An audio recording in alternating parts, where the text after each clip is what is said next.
தினமலர்லயே இன்னொரு செய்தி வேற வந்திருக்கு சார். திமுகவின் தொடர்பு எல்லைக்கு வெளியே போன செந்தில் பாலாஜி அப்படின்னு போட்டு வந்திருக்கு சார். ரொம்ப முக்கியமான செய்தி. நீ தான் செந்தில் பாலாஜி, இப்போ உனக்கு என்ன எதிர்காலம் சொல்லு? குச்சினாய் எம்எல்ஏ குதிரை பேர வழக்கில் அவரை கைது செய்ய இந்த அரசு முயற்சி செய்தது.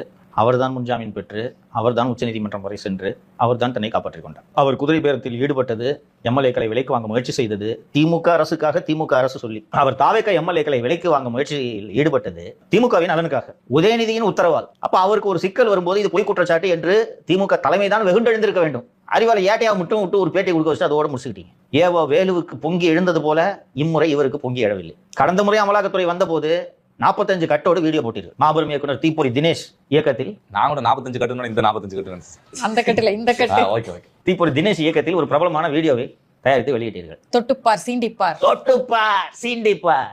இப்போது வீடியோலாம் வேணா, ஆடியோவாவது வெளியிடுங்கன்னா அது கூட இல்லை. சரி, இங்கேயே தொடரலாம் என்றால் என்ன எதிர்